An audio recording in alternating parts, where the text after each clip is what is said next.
Welcome everybody. Today it is episode 55 of the Go Figure podcast. I can't believe it, 55.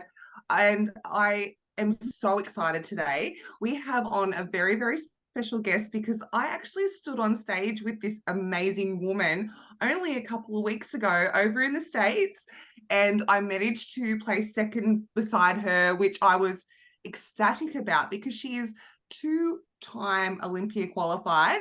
She has an amazing history, a very, recent history of 3.5, 4 years or so, and just what she's done in that time with her bodybuilding career. It is Shanice Abrams. Welcome to the Go Figure podcast. Thank you so much for joining us.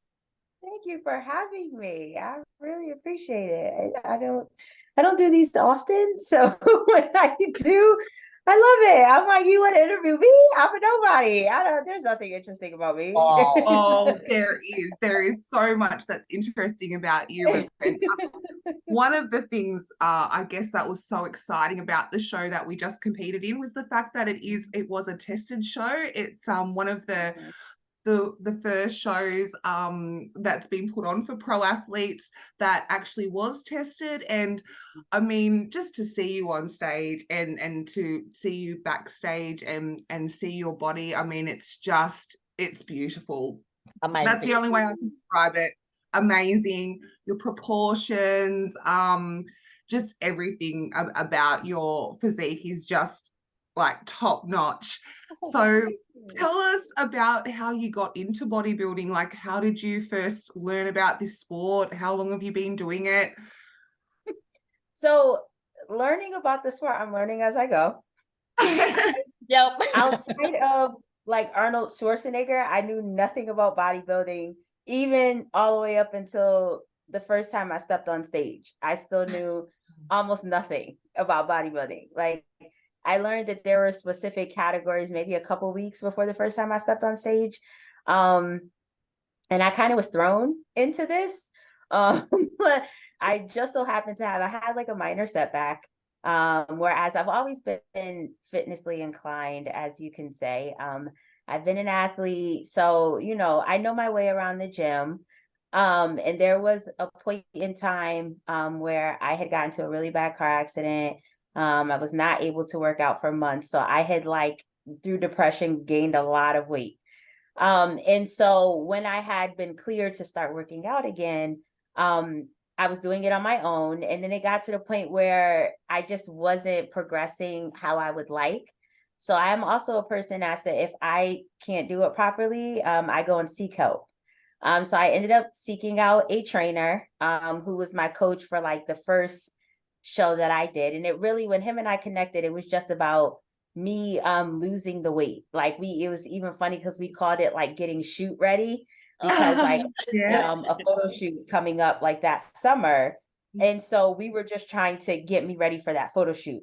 So after that photo shoot happened, he was like, actually it was the first day we trained together. He was like, you would be really good at bodybuilding, because he had competed before. And I was like, bodybuilding? I'm like, you talk about me being on stage in a bikini? I said, oh, no, nope. So I immediately dismissed it. Months went by. And so he was he kind of bamboozled me a little bit. He brought it up again, but at this point he was controlling my meal plans and everything. And so he was like, what if I told you, he's like, that I've kind of been putting you through a mini competition prep with your food, your diet, and training. And he was like, what if I told you there's a show out here in 6 weeks? He was like, and if we make haste, you could do that show. So I was like, let me think about it. And then I had ended up telling him that after I had turned 30, I'm like, some of the things that I wanted to do is start conquering my fears. And one huge fear that I have is I have stage anxiety. I used to be a dancer and everything. And every time that I would go to step on stage, I would have full-blown anxiety attacks. Wow. So I was like, that's something I wanted to conquer. And so he's like, this is a great way to conquer it. And I was like, ugh. So needless to say, my first show, it was a 6-week, full steam ahead makeup prep that we were figuring out as we went along. Wow. Stepped on stage and ended up winning everything. And that would be the first and last time I competed in a local show. I got like best poser. I got first in true novice. I didn't even know the difference between true novice and novice, so I just did true novice. And then I got first in my class, and then they're like, "Oh, you have to go back up for overall." I was like, "What is that?" So went back up there, did overall, got the overall, and then they're like, "Yeah, like so you're nationally qualified." I was like, "What that mean?" I was like, "I have no idea what that means." No way. I'm just no idea. And let's just say, to make a long story short, it kind of just took off from there, because the athlete in me is always going to be competitive. So when you tell me, oh yeah, you kind of just swept everything, do you know you can go to the national level and get your pro card? Had no idea. I was like, what's a pro card? What's that? When I stepped on that first national stage, had no idea. I was like, oh, okay. I didn't really know much about the pro atmosphere. I didn't know much about anything. But yeah, found Damien, my coach, through, I literally just Googled bodybuilding, and I ended up seeing Sid, and I was like, oh, she's beautiful. And so I was like, who's her coach?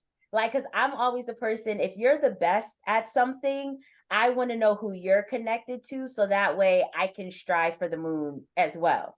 And so once I found Sid, and then saw who Sid coach was, I was like, oh, I'm just going to reach out to him. I reached out to him. Yes. We connected, and it's just he's took off from there. Like, he's a real pioneer in women's, especially, like, he does all girls, but in figure, like the bodies that he creates, he has this ability to create these beautiful, streamlined, feminine bodies without compromising anything. And I just think it just blows my mind that, and he does it, and it's every single time, like, you know, with cherishing yourself, and there's so many that he puts up there that are just incredible. So you know, obviously good job you in your selection process. Yeah, once again, had no idea at the time. No idea at the time. You're just like, thank God I am smart. Yeah, I just, you know, stumbled upon these things as I've been going on. And then like Sid and I kind of threw myself into Sid's life, you know, because with having me as my prep coach, he was like, oh, he's like, your posing is atrocious. I was like, well, I don't know anything about posing. And so he's like, you need a posing coach. He's like, contact Sid. And I was like, oh, the same girl that was in the picture that I saw. I was like, okay, I'll contact her. So then Sid and I connected. So before my national, like after her and I connected right after my first national show, because I got my pro card in my third show, but I competed in a national show like 6 weeks prior to the second national show I did and got my pro card. But it was COVID. Like I did USA's, not junior USA's, which was the first show that anybody had when after COVID, and they had it in August of 2020. So needless to say, that whole show on itself, like for the first time me touching the national stage, and then the first time I'm getting on the national stage is a show that nobody really knows how to run because of all the new COVID protocols. So everybody was just trying to figure it out. Like it was literally a cluster backstage. Like coaches weren't allowed backstage. We had to wear our masks up until we got on stage. It was a lot that we had to deal with. So navigating that was tough. So I didn't do well, obviously, because I just told you I have show anxiety, stage anxiety. So trying to conquer that while seeing it really wasn't organized because they didn't know any better. And then I didn't have this guy who just became my coach back there to kind of tell me what to do. So it was all bad. It was all bad. But met with Sid, and then our D brought Sid along. I met with her virtually, and then when I went to go step on the national stage my second time, we were able to get a couple virtual sessions, which was good. And then she ended up becoming my posing coach. And then I kept my trainer out here. I kept him as my trainer because I need that in-person touch. And Dee's in Arizona, so I needed that. And then now I actually have a second trainer because I go to another gym out here and I need someone at that other gym. to kind of push me as well. And I've built a solid team around me. So I've been blessed. That's amazing. So when you have you've got these couple of trainers, and then you've got Dean, and you've got Sid as well. You've got an amazing team around you. When you go and train with one of your respective trainers that's not your comp prep coach, do you do the programming that your comp prep coach gives you with the trainer, or do they give you something else to do? How does that work? So my prep coach D is very good at telling me what he's looking for, and then I tell them and they execute it. Cool. D is like, we need, bigger lats. We need more hamstrings. We need better glutes. So I go and I tell them, I'm like, hey, D said we need to bigger lats. Back up we need these glutes. And so one thing I will say is that each of my what's going on here. Yeah, exactly. And each of my trainers has like specializations, which actually works out perfectly. Like one of my trainers specializes in like building that mass, increasing density. And then my other trainer is just a mastermind at just like details. Like he will have me doing things in the gym using equipment that ways that nobody ever uses it, because we need to touch a certain muscle group. So he's like, they're all so like mind-boggling. It's hilarious. They're just, my whole squad is just so detail oriented that it works out perfectly. I love that, Rose. I really love that, because you don't have one person professing to be an expert at everything, because I mean, like, how much would you need to know? Everyone has a genius zone, that uniqueness. And what you've just done, and I think this is a strategy for success as well, anyone out there listening. It's very similar to the process that I have, because I have a leg guy, I have my strength and conditioning coach, I've got so I've got my different coaches, and then Lisa as my nutrition. But when you've got stuff, when you've got when the whole team is operating well together, that is the key, because they can look at you objectively, and if they are specialists in their field, they go, right, okay, yes, you do need more of this, and this is how we're going to get that. I mean, every time you look at your body, you find something more, don't you? Like, how are we going to fix this? Yep. And I'm like, and this is where I don't have to think. I'm just like, hey, this needs to be fixed. I don't know how to do it. Y'all figure it out. Somebody just tell me what I gotta do. That's it. It's like, you say jump, I say how high. Exactly. That's exactly what it is. And I follow the plan to a T. I don't deviate. I don't, nope. This is okay. This is what we're doing. That's fine. And that's the athlete in me. I'm very coachable. I've always had a coach that my coaches have always been very hard, very tough love. All of my coaches now are the same way. If you've ever had a posing session with Sid, tough love queen. And I love it. I need it. I need somebody to be like, hey, like, it'll be times I might step off stage and Dee will be like, yeah, you look like crap. Like, figure it out, fix it. And it just talking to me like that, in a sense of like how my posing was, he'd be like, get rid of the anxiety. Stop, let it go. He's like, suck it up and let's get it together. Like, I need somebody to talk to me like that. I prefer it. Everyone's different. Yeah. Everyone can't take that. Everyone doesn't respond to that, which is fine. But for me, it works perfectly for me. And it's something that I need and I love.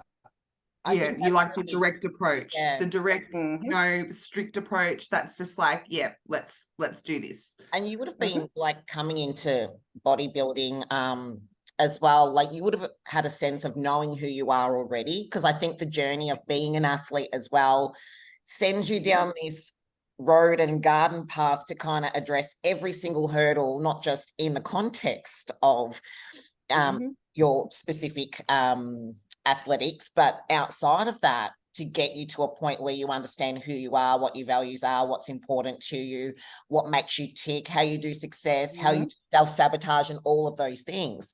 So when you went out to seek out your trainers, your posing coach, your comp prep coach, what I've heard so far is like, well, you see who is at the top of the game, and then you filter along that lineage. That's number one. But number two is you're finding someone, not necessarily that you just like, but someone that's going to get you the results as well. Yes, that's a part of it, but someone that's going to be able to get the necessary outcome and be direct in your case. Someone that's got runs on the board. That's actually had athletes, produced athletes that are at the top of the the food chain, basically. Yeah. When you're looking at values, because I think having a client coach kind of relationship is so incredibly important. There's so many incredible coaches out there as well, and every coach is a good coach for the right athletes, right? What kind of values do you look for when you're hiring someone to work with and it doesn't necessarily have to be a comp prep coach. It can be like when you're looking for someone to be part of Shah's team. It definitely is, like you mentioned, someone who has to be direct, very straight to the point. I need someone who's going to tell me how it is and not what I want to hear. I need someone who has experience with whatever it is that I need them to do. And as people say, I need to know your quote unquote resume. I need to know your background. I need to understand you a little better, to really know how you would fit possibly with me. And then obviously there's always a consultation. There's always an initial something that happens. I need you to be receptive to my questions, because I'm going to have a million questions, and I cannot have someone on my squad who, if I ask a question, they're annoyed by the question. I need someone who can not only answer my question, but help me understand and help me grow, not only as an athlete, but as a person. And that's really important for me. I mean, you can tell me I need to eat 80 sweet potatoes, but I'm going to do it. But when I ask you why, I don't want you to tell me because I said so. No, please explain to me while we're doing this. And everyone on my team is very good at doing that. And that's why they're on my team. Yeah. And it's great too, because as an athlete, you then it upskills you as well. I don't know, do you do any coaching yourself? Do you do coaching for people as well, or are you just are you the athlete for now and you'll move into that later, or do you do coaching? So currently I have I'm a posing coach. So I do posing, and then I train clients. So I don't do any competition prep, but I do train because I'm a former coach. Like, I'm a former track and field coach. I've coached at the collegiate level. I've coached pro athletes. So like me training people, coaching people, that's not hard. It's second nature for me. I have not dabbled in the competition prep side of things, just because I know with my current schedule, I just don't have the time to do that. Possibly one day, but I doubt it. I like just being the trainer. Like, I always tell my clients, you should have your own competition prep coach, your nutrition person. I'm just here to strictly train you in the gym. So yes, I do have clients that I train, and I have posing clients as well. I love that. Oh, that's great. Yeah, I love that too. And it makes sense too. I mean, I think when you have been through preps and you've been an athlete, you realize just how much work goes into us as athletes from our coaches, and how much time they actually do dedicate to their athletes. And sometimes I think, gosh, they're underpaid. I know mine is, aren't you, Lisa? You're well underpaid. Well, the flight over to America was a lot of money. I mean, I owe her a lot right now. But yeah, I mean, that the amount of time and effort that goes into prepping somebody, and the level of detail that they need to have. I'm a bit like you. I sort of steer away from that. I like coaching people, but I don't.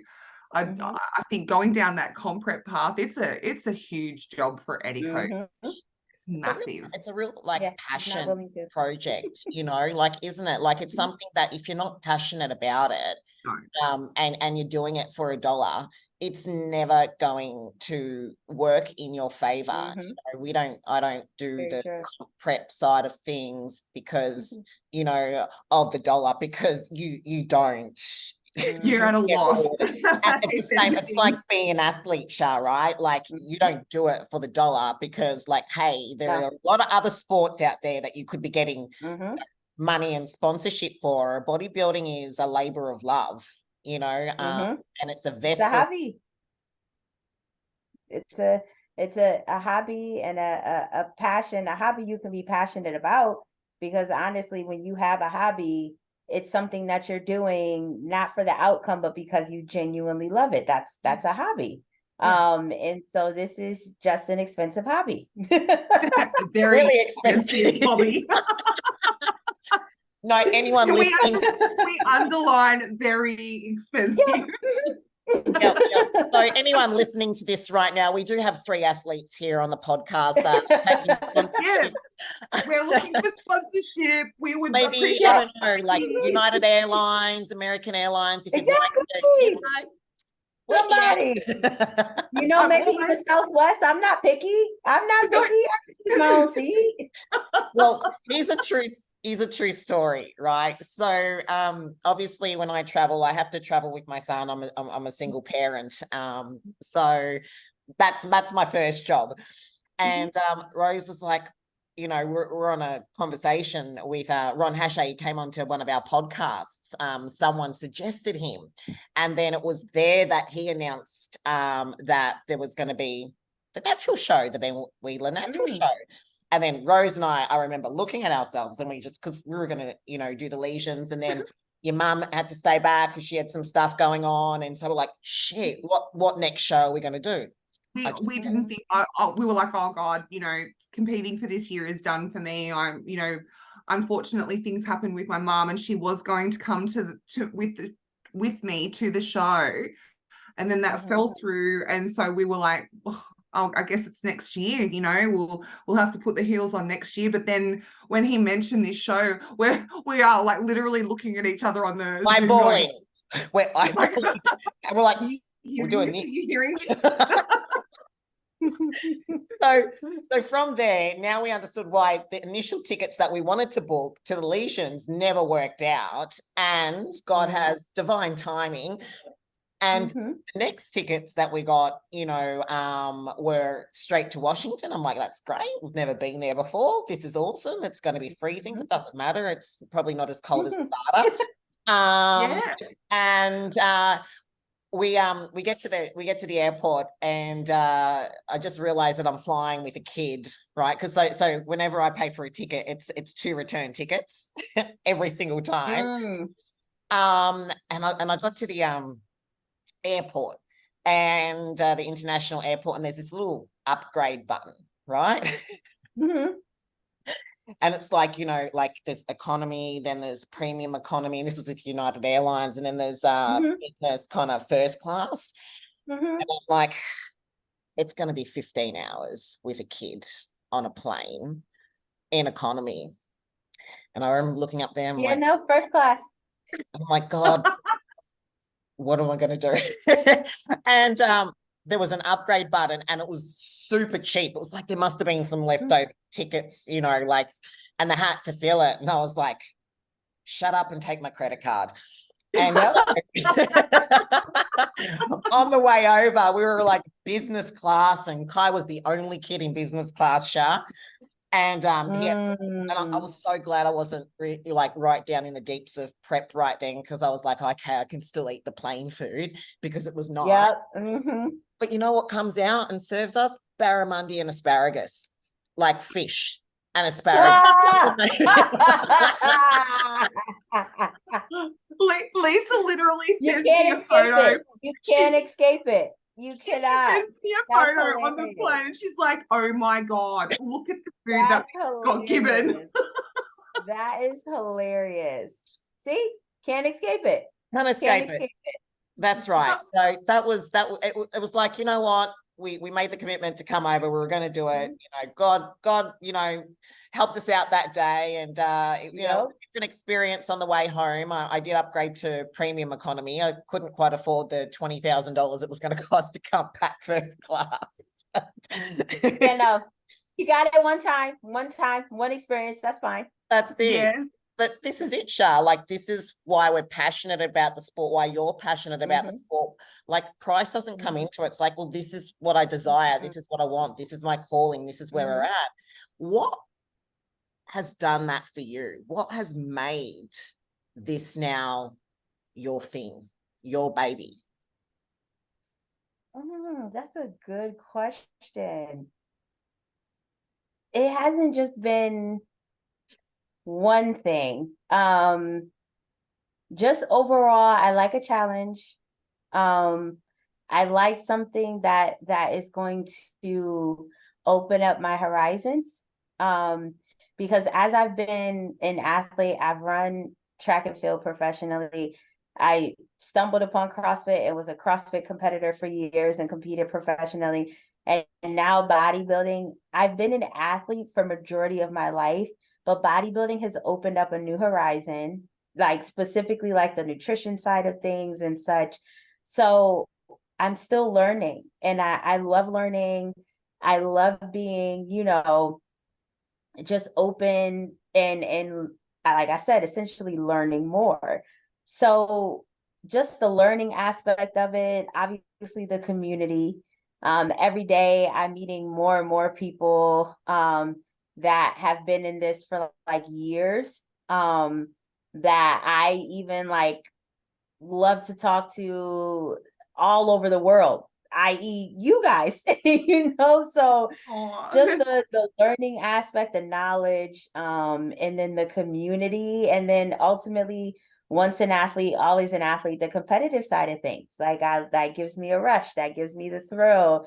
I like that. I love to actually train. I love to put in the work. Like, I actually love that portion of it, and it fuels me. Like, the stage is last. The stage is, something that I have to conquer every time with the stage anxiety. It's just the cherry on top, but the grit, the grind, I love that as a former athlete. So those three things, just the learning that I'm constantly doing within this sport, the community, and then just the grit and grind and competitive of it all. That just kind of, those three things fuel me.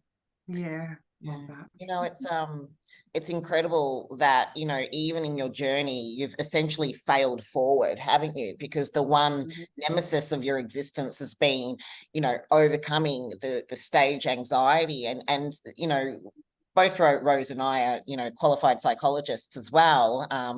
And we love the way the mind works. And we're like, what is it that got that person to have that as their nemesis or that as their success? So where do you think the stage anxiety was rooted in you?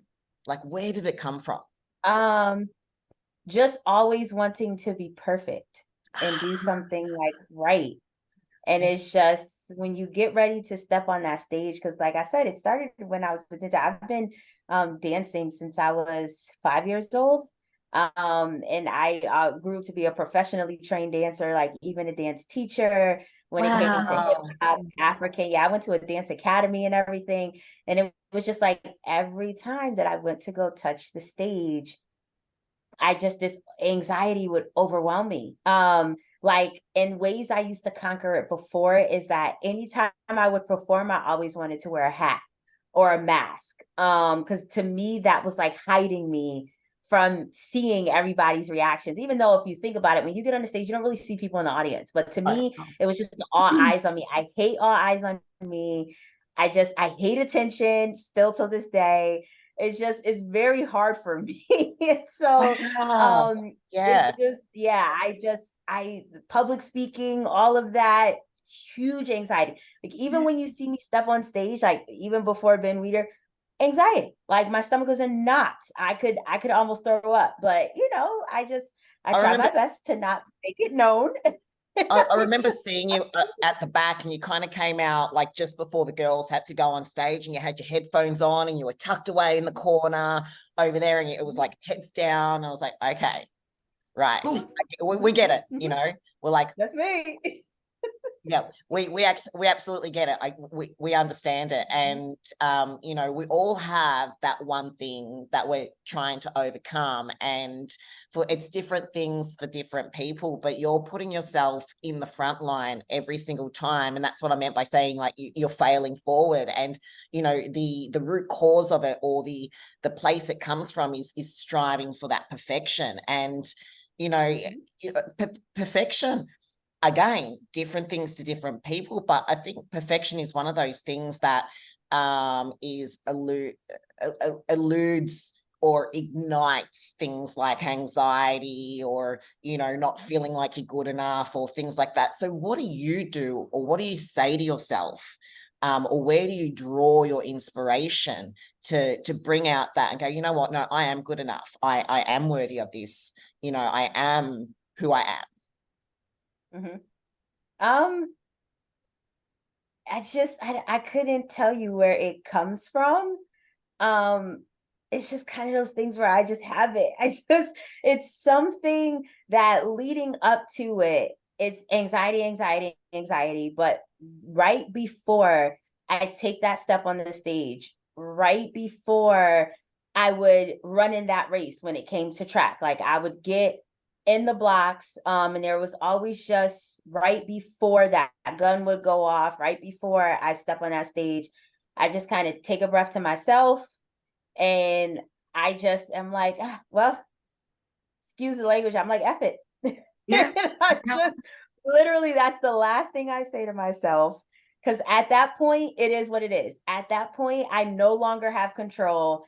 At that point, the stage is going to get whatever body it gets. The track is going to get whatever my legs want to do. And CrossFit, once that buzzer goes off, my body's going to do whatever it wants to do. So at that point, it's just like, well, let's go.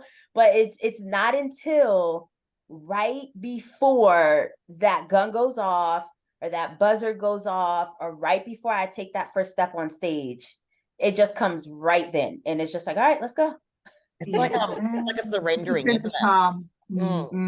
Yeah, it's like you go, yep, effort, I'm going to surrender to the process now and move forward. One of the things that, you know, inspires us so much about you, Shah, is, you know, choosing to be a natural athlete. And we all have our own journeys and paths, and every athlete that competes at an amateur and a pro level and an Olympia level are incredible human beings, to say the least. And we all have our whys behind it. And you know, one of the things that I, you know, admire, and I think I said this off air to you, I'm like, you know, you're the face of the natural movement at the moment. And so you're, you know, women all over the globe are looking up to you, are inspired by you. We are. And you know, like here you are, you know, doing amazing things at growing an arm of the Ifbb and NPC, you know, and you know, what made you choose to take this road, to take this route? Because you know, and we're gonna say it, you know, like it's challenging being a natural athlete, and you know, being up against, you know, in other enhanced athletes. That's the sport of bodybuilding, you know, that's it. And like you're in like the top 10 at the Olympia, you know, like what the fuck? Sorry. But I had to say it. Oh gosh. Right? Like I have to say it. You know, and then people will be like, oh, it's those black genes. They've got those perfect booties, or this, and they're genetic freaks. And I'm like, yes, but genetics, you know, are there, but you got to work for that shit. So for you, I mean, like, what was the why to choose this path for your journey? And once again, I don't know if there was a why. It just, I'm gonna say it as many times, and it might get annoying, but just once an athlete, always an athlete. And like, I was NCAA, you know, we got tested all the time. And I just am the kind of person where, as sad as it might sound, I don't look toward any of that. Like when I'm going to compete against anyone, I don't look at that. I'm just like, I'm going on stage. I'm going to do the best of what I can do, and I can only control myself. And so for me to see that I can go on stage, I can get my pro card, I can actually be a force to be reckoned with, or I would like to think so. Oh yeah. Like Oh, to yeah. me, Of course you are. that You can think it. it's just kind of a no-brainer, is that I'm just, because I know my body has certain limits, and each time I think that my body is at its limit, it just shows me that there can be more. Like the fact that I did 6 shows this year, I back to know. back to back to I back. had no Didn't idea. have- That is crazy. no one really did. No one really counted. And I'm also a very private person. I don't like to shoot to the moon tops. Like everybody hates it about me. I don't announce shows. Like you'll see that I'm going to the show when my name comes on the list. I don't, because once again, that anxiety factor, I just don't like, because when the minute you put anything out there on social media, you're opening yourself up to the world, and you can't be mad if the world has, because everybody's entitled to their own opinion. So if you put yourself out there, you're in a sense open to welcoming that. And I don't want to welcome it. So I just don't put it out there.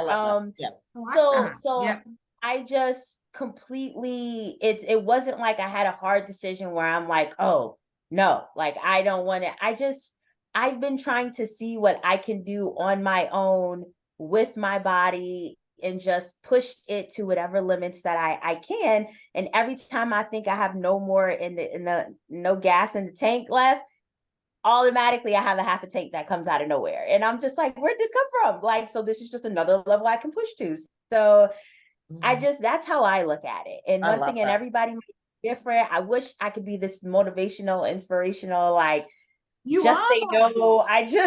No, that is inspirational and motivational, what you've said, because you're not letting external. I think that it's a problem that I see a lot of, especially younger athletes have. They're looking for that external validation from other people on their Instagram, or they're putting out posts that it highlights what's going on internally for them, and that they haven't found something within themselves to drive themselves. They're seeking it from outside. So what you've just said it tells me that you're an athlete who's developed your own internal drives, which is they're the most healthy drivers. But also being an inspiration, Shah, is mostly non-verbal.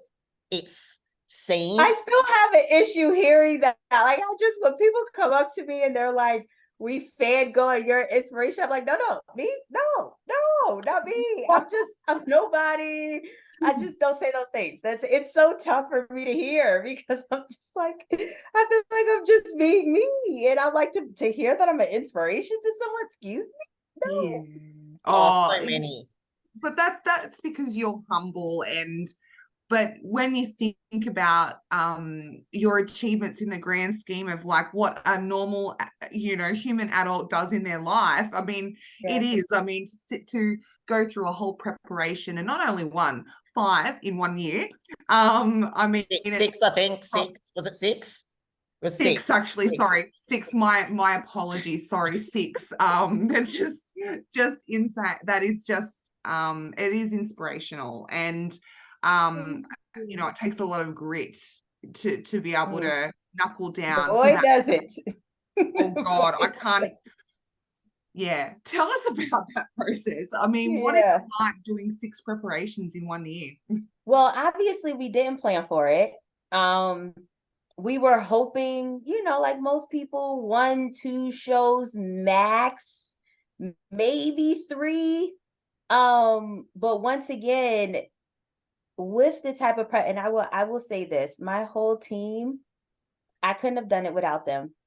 Both of my trainers, Brandon, and my other, Dwayne, my trainers, Brandon and Dwayne, my prep coach D, even Sid. Sid is one of my bestest friends. So with her, them in my corner, and then all of my external friends. But Atlanta was my first show. Started prep in March. First show was in June, because we did Atlanta Pro.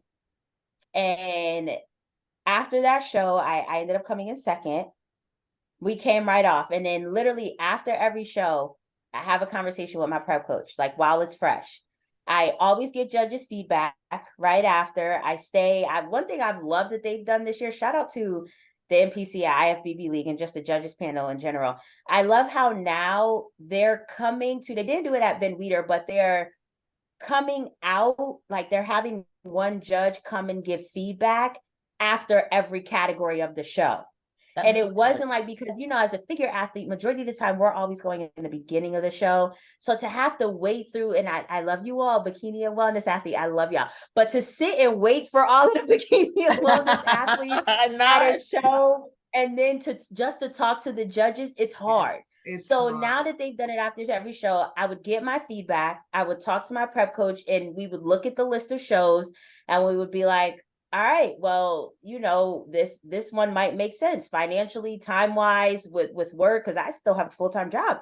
And so after Atlanta, he was like, well, he's like, we could shoot for the moon, because once again, being very new in this sport, I've never done a back-to-back peak week. I've never had to do that before.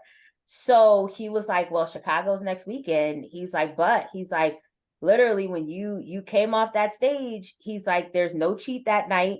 He's like, you're going right back into prep. And so I was like, let's do it. So then we did Chicago. I ended up getting third in Chicago because Autumn Cleveland won that show. And then the girl who, I'm forgetting her name, but she won Atlanta Pro. She went straight to Chicago. And she ended up Chris.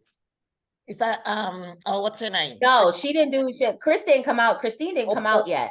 It was, she was from the UK. Don't get me lying. I don't know. She was from overseas. Oh, Jennifer. It wasn't Jennifer. What was her name? Oh, that's Sophie. So bad. Either way, we're just gonna move on, because I don't want to get her name wrong. Right, okay. So then she ended up coming to Chicago, got second. So then I got third at that show. So came off stage, and we're like, okay, like what's once again looking. So every show, once we came off stage, we would talk, we would devise a plan, and we would say, hey, do you want to do this? After Phoenix Pro, which was show number 5, and that was at the end of September. And that was the last chance ultimately that, you know, I would have had to qualify for the O. And then I got second. So that one was a tough pill to swallow. Got off stage. My prep coach was very good about it. Was very close. And my prep coach gave me a little time, but then he was like, so what do we want to do? Do we want to hang it up for the season? And I'm like, I don't know. He is very good at making sure the mental health of his athletes comes first. So he was like, you know what? He's like, this is what you do. He said, take some time. He said, we'll figure it out. Technically, at that point, I had been in prep almost 7 months. And so he upped the food a little. And was like, hey, he's like, we're gonna bring you back to life for a little bit. Like, so I got a couple extra days. And then like after a week, we checked in again, and he was like, hey, so now that you have had some time, what do you think? And I was like, I've put in so much work this season. I'm like, I don't know if I'm ready to let it go yet. I don't know. I'm like, there's still something burning inside me that I have some unfinished business. And then that was when he was like, well, he's like, after the Olympia, there's about 3 or 4 shows. He was like, we could go ahead and pick one of them and get that early qualification for next year. He's like, but that's going to mean you going right back into prep for another, 5 or 6 weeks. He's like, do you have it in you? And I was like, I do. So we made the decision, and it was literally, we bet all on black.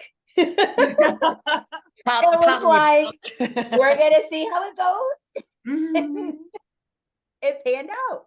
So to answer your question, it wasn't a plan. It wasn't like, at the beginning of the season, this is what we knew we were going to do. What makes him such a great coach is that we cross bridges when we get there.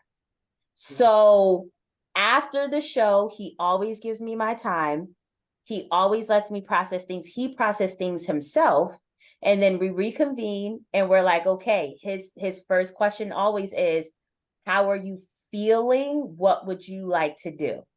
And that it was always major to me, because it wasn't him coming to me as a prep coach saying, we're going to do this. It was my decision, my choice. And then whatever I chose, he was like, we'll ride out. We ride at dawn. Love it. I love that. That's always our thing. It's like, we ride out. Yeah, love that. So that was the attitude this season, and lucky number 6 is where we got it this year. And what an amazing show that was too. Like, I mean, it was such a well-ran show. I loved the show. Yeah, it was great. It was nice and smooth, and Yep. The text messages alerts were great. Right. And the setup and everything. I always say Gary runs a good show. And helps facilitate it, him along with his team, which I love, like TSG Events, who do all the graphics and everything for it.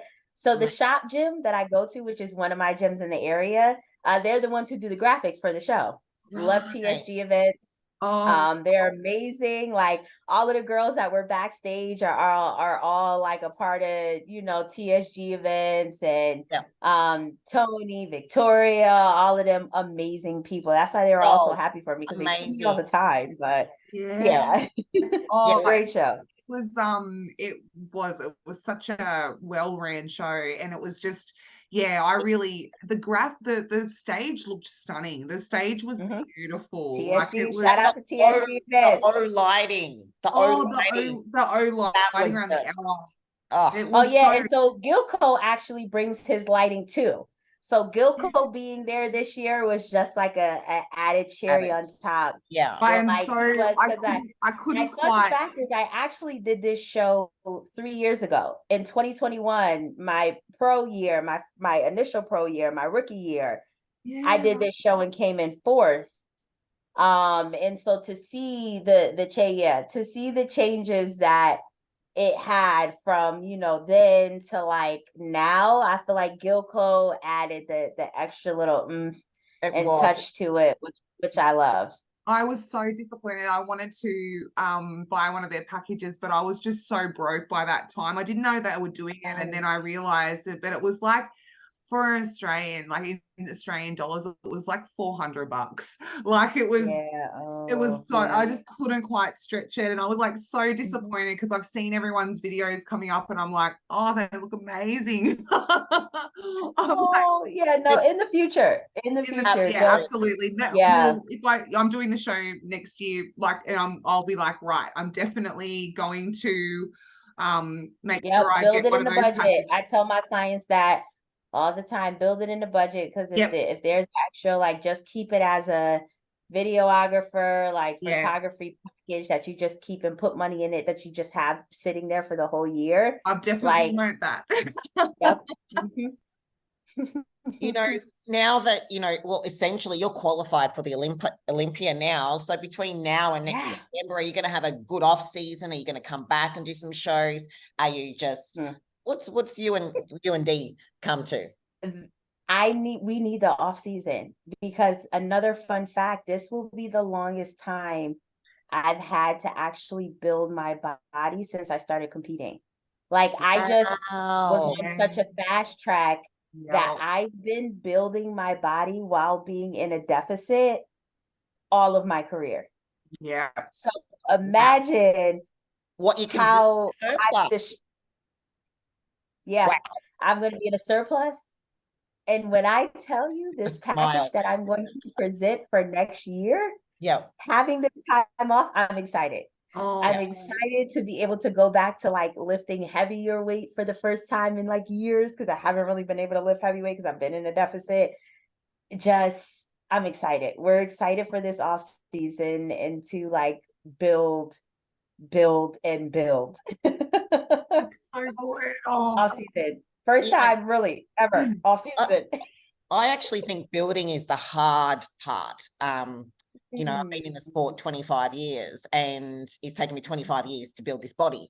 But it's, you know, girls, 1 kilo, 2 kilos, you know, per year is generally, you know, the top end of, you know, if you're a genetic freak, maybe 3 kilos. And so you don't realize how much work is actually needed to put that little bit of extra size that you need on, and having a decent off season is what you need. I know it takes me, you know, 12 to 18 months to prep for one show just to make it look like it's, you know, impactful. But I'm so excited to see your next, you know, your Olympia package on stage. It's going to be it's gonna be the 2.0, the Olympia 2.0 package. Oh, it's coming. Oh yeah. Very excited about it. And, you know, Shah, I understand you're probably winding down for your Sunday night, having to do all your, you know, startup for tomorrow meal prep and everything for the week. You know, that's what I'm doing once we get off this call. That's it. Rose is about an hour away from starting work. I've got my kid on school holidays now, and I've got you know, I'm in prep now as well for the Triple O Dynasty. Yes, I can't wait. Can't wait. So I've got so we're going to be back over. In 13 weeks. I'll be there. Are you going to go to that show? At the show. Oh, yeah. Oh my God. Oh, we'll have to say hello. Yes. Yes. Not competing. No, but you'll be like, I need you to do me a favor, Shah. You know those on your stories yesterday, you know those cookies, those big fat cookies that you had? I was sitting there. I got you. Just remind me, and I got you. I'll bring you. You got me. Okay, because I was sitting there, like licking my screen. So good, so good. I only had a taste test. Like I didn't eat the whole cookie. I had like quarters of each. Yeah. Because I do that with my cheat meals. But yeah. So good. Yeah, I was like, that's not. But I got you. Just remind me, because I'll forget. I promise I'll forget. That's awesome. And then in the next story, there was Sid having her mum and, you know, kind of beat up time with these big, gorgeous gourmet paninis. One thing Sid and I are gonna do, and that is where we kind of came together and became besties, is be some foodies. And for our cheats, we are going to eat. Like you would think we have tapeworm. We're bottomless pits. We're gonna eat. We are one in the same. And then the palettes that we have, that we talk about the food that we eat, like her and I, that's what Sid and I do all day. It's just send each other food back and forth. One thing we're gonna do is eat. It's good to know that you guys are human. I mean, you look like superheroes, but you are human. You 100%. 1000%. I would love to slide into that DM just to be a fly on the wall to watch it. You'd just be like, wow, what are they eating now? Like you'll just be seeing all of these recipes that we have saved, and it gets really bad the closer we get to like a show. Like when I had Atlanta was my first show, you know, that's where Sid lives. We had already had what I was gonna eat like after the show, goodies and everything. Granted, it didn't actually happen because I didn't win. So. It was straight back in. We're already planning for what we're eating after the O next year. So my goodness. Oh yes. Oh my God, that's I so love good. that. I love that. And I yes. love the fact that you have this amazing friendship, you know, with Sid as well. It really does it does change the whole dynamic for you, doesn't it? When you've got your bestie that's in the same love, and there's no competition. You just want to rise, you know, support each other. I'm nowhere. There's no competition because I'm nowhere near Sid's level. So it's not really gonna be. Is anyone? No, I don't think anyone is, but like, you know, but give us all, you know, give you some time, maybe, you know, like one day she might just go, look, I'm handing over the reins to you, Shah. Like, you know. One can only hope. I am that blessed to receive the reins from. I think the only way we're ever going to see another winner is if she says, I'm retired. retiring. Yep. Whenever she gets ready to have her baby, that's the only That's time. it. Can you Yeah. imagine her as a mum? Oh my God, beautiful. You know, it's I think this is just me as an onlooker, just as a spectator, not an athlete. I'm like, you know, yeah, I don't see the reins ever being taken over with Sid. I see Sid choosing to, you know, have the baby, get on with her life, venture into different things and do those things. That's what I see anyway. Because mate, you know, I think she's one of the most decorated, if not the most decorated athletes in women's sport in the world, you know. For sure. You're right up there. Yeah, she's Fame. number one. Yeah. So how blessed are you? Yeah, and how blessed is she to have you? So we're blessed to have each other, honestly, at the right time, honestly, kind of just fell into each other's lap as friends. That's how I am with Lisa, and I feel so grateful. There's nothing like having a girlfriend who has your back 100%, who is just there to be your cheerleader, and you're like that for each other. You cheer each other on. Our messages are basically memes of spiritual numbers and what we've seen that day. I saw number 111. He's 11. Oh my God, I saw 111. Oh my God, I saw 333. Like, that's kind of what, you know, and it's just, it's so I don't know, it's invaluable to have that friendship with another woman who does what you do.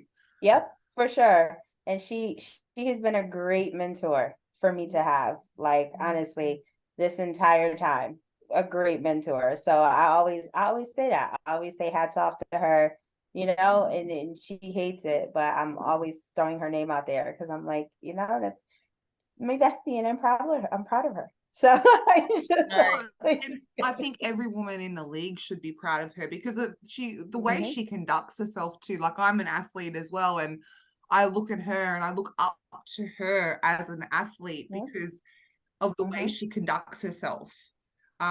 She is an athlete through and through, you know, and you know, you have to respect that. Like, she's all about the hard work in the gym, you know, teaching people, educating people. So yeah, she's giving back as well as leading the way. For sure. And we all love her for it because ambassador to sport, amazing at it. And little did we know that, you know, I was just listening to her and Sandy the other night in an 80-minute long they had a live. And I was like, she was Survivor. She was in Survivor. She did her first. Go watch the season. Sid, you will learn so much about Sid. Go watch that season. Yeah, you know what? I actually have that in my diary this week to actually watch. Incredible. We're actually speaking with Sid on Thursday this week, so yay, that'll be fun. We can't wait. Like, I'm so worried that I'm going to, like, I'm like, okay, whatever you do, Rose, don't fangirl. Okay, just don't do it. Just get on there. She's used to it. She's used to it. Be normal. You know, whatever. When you get on the podcast with her, ask her about all of her nuances when it comes to food. The way Sid puts her food together. When I tell you, like, I make fun of her all the time because of it. But, like, for example, Sid puts like garlic powder on things, like her oatmeal and her fruit in the morning and her eggs. She puts garlic powder on it. But to her, it tastes amazing. Her palate is hilarious. I can't wait. You gotta ask her something about food. We will. We will. You know what? Can you imagine when she eventually falls pregnant and the cravings are crazy. I can't wait to witness it. I can't wait to witness it. Sid, we are laughing I want to with pickle you. a hot sauce on it or something. Absolutely. Look, I'm going to die. Thank you so much for coming on. Of course. We're definitely going to have to do it again, and I'm so excited to be able to see you in April in Arizona, and so excited. I was speaking to Andrea Shaw, and she's like, girl, we're going to be going out afterwards. And I'm like, we're going to have some drinks. Andrea, that's my dog too. I love her. I love it. Absolutely adore her. And I'm like, girl, you're going to be carrying me home. I'm like, one drink and I'm out. I had one cocktail when we were over in Washington, and seriously, I was like giggling like a little schoolgirl. And I'm like, oh my God, Lisa, I'm drunk. I'm drunk after one cocktail. Oh, that's hilarious. I was seriously, it was scary. One drink. I also want to, thank you ladies, because you all take the time out to talk to us. It's still time out of your day. You're still providing these platforms for us to even speak on. So thank you for drawing attention to our category, because figure doesn't always get the most love. And so I just want to say, from me and on behalf of a lot of the figure women that I have spoken to, thank you both so much for just shedding this light on our category and just doing what it is that you do. Because not everybody can take time out their schedule to help push our division forward. So thank you, ladies, for that. Sure. Thank you so much. That means a lot to us. We really are so passionate about celebrating the women in our sport. We work so hard. We work so goddamn hard. And we just recognize that there was a real gap there, and it's like, we're really honored that you said that. Thank you very much. That means so much, honestly. It Of really course. does. Thank you. We just do it because we do love it. It's our it's not, we don't know where it's going. All we know is that we want to create this platform. We want to connect, close the gap, and show how amazing we are as athletes and humans, and we're just normal people at the end of the day, doing some extraordinary things.